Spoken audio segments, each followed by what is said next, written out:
పంటల బీమా అన్నారు తప్ప పంటల బీమా మండలాల వైజ్ కేటాయించి నిజంగా తుఫాన్ వచ్చిన మండలంలోనూ ఆ మండలం కేటాయించిపోతే అందులో ఉన్న గ్రామాలన్నీ కూడా దానికి ఏమైపోతాయి కూడా తెలియని పరిస్థితుల్లో అంటే ఈ మండలం లేదు సార్ అంటే ఆ మండలంలో గ్రామాలకి ఎఫెక్ట్ అయినప్పుడు కూడా ఇన్సూరెన్స్ రాదు.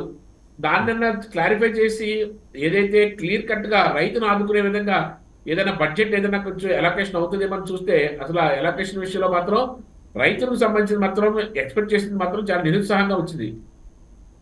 రైట్ యాక్చువల్లీ ఇప్పుడు రైట్ కార్తిక్ నాయుడు గారు ఇప్పుడు మీరేం వాళ్ళు- చెప్పబోతున్నారు కార్తిక్ నాయుడు గారు? సార్ ఇప్పుడు వాళ్ళు నిజంగా పేదరికం నుంచి మేము తీసుకురానికే ప్రయత్నం చేశాము లేకపోతే ఇది చేశామని అనుకుంటే గత 3-4 ఏళ్లుగా మనం చూస్తే ఎక్కడ కూడా రైతు బాగుపడినట్లు లేదు సార్.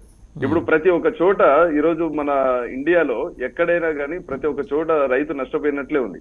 అంటే ఇప్పుడు ఈ యొక్క రెయిన్ఫాల్ ఇష్యూస్ కావచ్చు లేకపోతే జరిగేటువంటి పరిణామాలు కావచ్చు ఇటువంటి అన్నిటి డిజాస్టర్స్ అన్ని చూస్తే ఎక్కడ చూసినా కూడా రైతు నష్టపోతూనే వచ్చినాడు.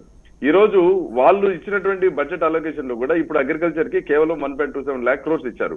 దీన్ని బట్టి మనం చూస్తే ఎంఎస్పీ కూడా వాళ్ళు ఇచ్చే పరిస్థితుల్లో లేరు.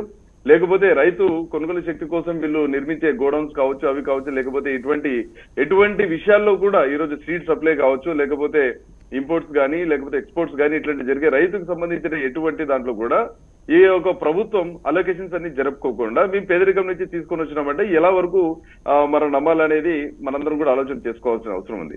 అలాగే ఇప్పుడు రైతు ఒక రుణాల గురించి కూడా అసలు ప్రస్తావన లేకోకుండా వాళ్ళకి కనీసం 0 interest లోన్స్ ఇవ్వాలని ఒక ఆలోచన ఈ ప్రభుత్వం చేయకపోవడం ఇటువంటివన్నిటిని చూస్తే కూడా ఎటువంటి పరిస్థితుల్లో ఇందాక మీరు కూడా అన్నారు అంటే ఇప్పుడు రేషన్ మరి ఎలా ఇస్తున్నారు మీరు 5 ఏళ్లకు మళ్ళీ మేము పొడిగించాము అప్పుడు కోవిడ్ సమయం నుంచి ఇంతవరకే కూడా మేము ఫ్రీ రేషన్ అనేది ఈ ప్రభుత్వం ఇస్తుందని చెప్పేసి చెప్పుకున్నటువంటి ఈ ప్రభుత్వం మరి నిజంగా మీరు పేదరికం నుంచి మీరు తీసుకొని వచ్చినట్లయితే ఎందుకు మీరు ఫ్రీ రేషన్ ఇస్తున్నారనే ప్రశ్నించాల్సిన అవసరం కూడా ఉంది.